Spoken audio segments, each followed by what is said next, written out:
하는 겁니다. 네, 알겠습니다.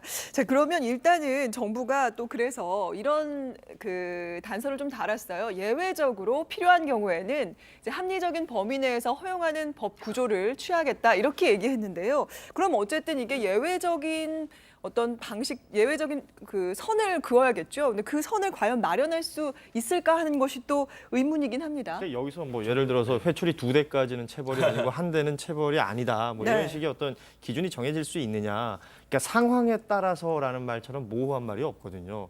누구나 가지는 상황 다 다르고 또 처해 있는 처지가 다르기 때문에 이런 부분들을 좀 모호한데 글쎄요. 그 체벌에 대한 어떤 기준 자체를 강력하게 정해놓고 네. 여기에서 또 다시 파생되는 여러 가지 이제 뭐 경우의 수들을 챙기는 것이 맞지 않을까라는 저는 생각을 해봅니다. 체벌 무조건 금지라고 해놓고 나면 체벌을 하는 건 잘못된 일이구나. 그렇다면 어떤 체벌의 형태가 달라지고 상벌을 주는 형태가 달라질 수 있다는 것 그런 걸 좀 이끌어내고 문화로 만들어내는 것이 더 중요한 어떤 취지가 아닐까 싶은데 네. 예외적인 조항을 줘서 뭐 때려도 된다. 어떤 경우는 때리면 안 된다. 이런 식의 어떤 이분법적인 생각은 조금 위험할 수도 있다는 생각이 오히려 듭니다. 체벌이 이게 좀 보면 때리는 이유는 뭡니까? 아프잖아요. 아프면 안 하잖아요. 그래서 이거에 관해서 재밌는 주장하신 분인데 우리는 예전에 뭐가 있었는가 하면 곤장형이라는 게 있어요. 네. 곤장형. 그래서 형이죠. 엎드려 놓고 막 때리거든요. 어마어마하게. 그래서 그거 맞고 죽기도 하고 그랬어요. 네. 그런데 그 현대에 와서도 곤장을 부활해야 된다고 주장하시는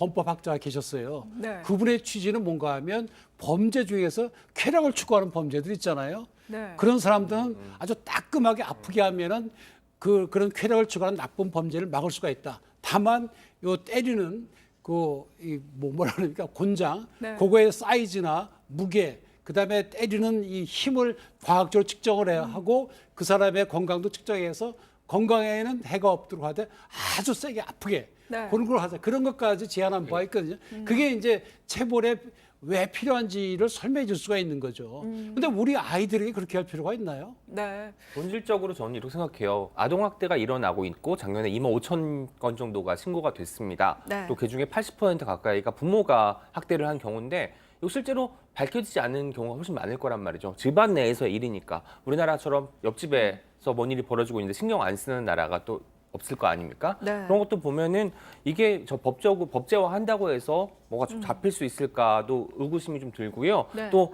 상대적으로 어떤 경우에 있어서는 허한다고 했을 때 그게 어떤 경우일지 또 사람마다 모양새가 다를 거 아닙니까? 그런 거에 대한 합의점도 찾기가 쉬운 일은 아닐 거라고 봅니다. 그렇죠. 근데- 자식을 안 키워서 모르시겠지만 사실 키워보면요 막 들겨 패지고 싶을 때가 있어요. 네. 근데 그때 참아야죠. 네, 다른 근데 방법이